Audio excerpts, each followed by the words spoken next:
Everyone utilizes essential support strategies throughout their day. As a parent or family member, there are a number of strategies you can implement to help students with ASD be successful and avoid frustration. Our topic for today is an overview of different visual supports that can be used at home or in the community.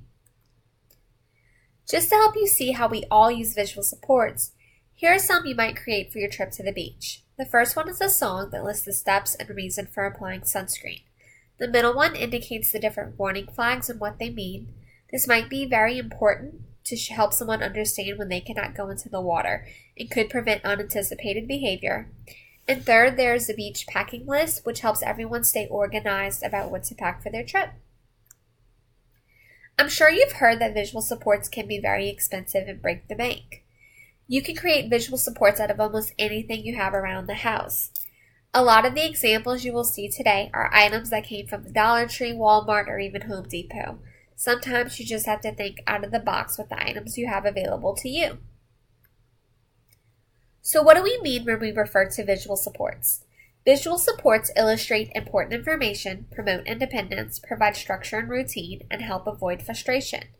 The nice thing about visuals is that they stay in the same place until you remove them, giving the individual time to process and to reference it as many times as needed. Visual supports can be photographs, drawings, objects, written words, or lists.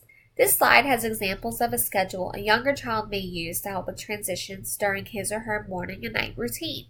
The pictures for each task are examples of real photographs that came from Google Images.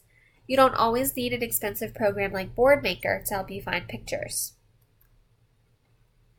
This slide shows two examples of a first-then schedule. First-then is a simple schedule by using two schedule pieces at a time to show what comes first and then what comes next. You could use this to show the individual what is coming next on the schedule, or you could pair the first task with a reinforcer of their choice. The first example is a free paint strip from Home Depot or Lowe's. You could always cut it in half to make it a simple first-then schedule, or make it a little more complex by listing the task within the first, next, then, or last sections. You could also have the individual pick their favorite color paint strip when creating this type of schedule. The second example uses real photographs of the individual in the first then schedule.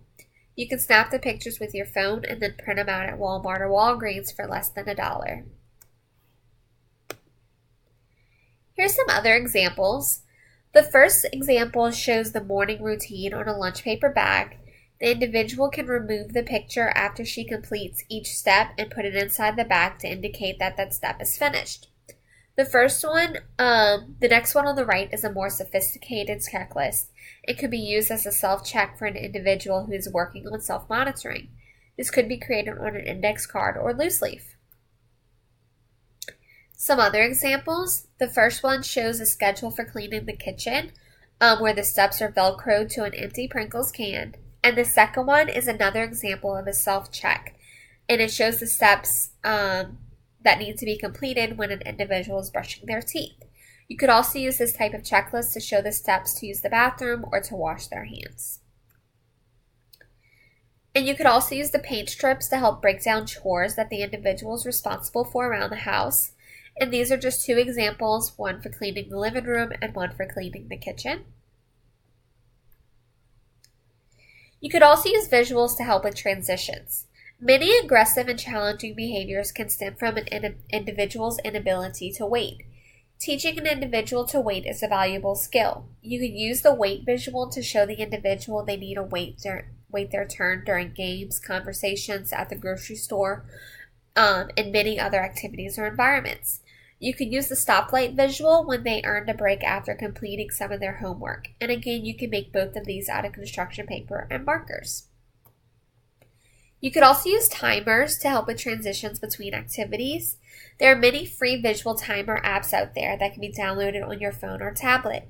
Some of my favorite apps are Children's Countdown Timer, because the individual can select the pictures they want to see when the timer is up, and then Best Sand Timer, because the individual can select the color of the sand and the alarm sound they will hear when the timer is up. Visual boundaries is another type of visual support that can be helpful to show the individual the area they need to stay within. Maybe your child takes food off of their sibling's plate or wanders around the dinner table when they should be seated. You could use tape or chalk to help identify the space that the individual needs to stay within. And you can also use this idea outside to show the individual the boundaries between the sidewalk and the street. These are examples of 5-point scales that help with self-regulation and behavior. These visuals can make abstract concepts like voice volume and anxiety more concrete by coding them with colors and/or numbers, and also indicating them with pictures and icons. Most individuals with ASD have a special interest, whether it's a character, superhero, color, singer, etc. You want to use this to your advantage. This is an example of how a 5-point scale incorporates Superman into the different categories and how he's feeling. Again, you can find many examples of different 5-point scales on Google Images and Pinterest. And you can create this in Microsoft Word or with construction paper and markers.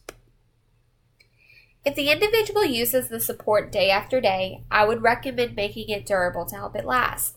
Laminating film can be very expensive, but there is an alternative. You could buy clear sheet protectors and slip the supports inside. You can use dry erase markers on the sheet protector if the individual needs to check off items, and the marker comes off easily with a napkin. And you can find sheet protectors at Walmart for less than $3. So if you would like more information on visual supports, please go and check out our website. We have online modules, and you can look at the module on environment supports for our students with ASD and related disabilities. We have 2 strategy guides, one on visual supports and one on visual schedules. And then we have 2 videos of effective practices on visual schedules. So if you have any other questions or would like more information, please contact us at lassard@lsuhsc.edu. Thank you.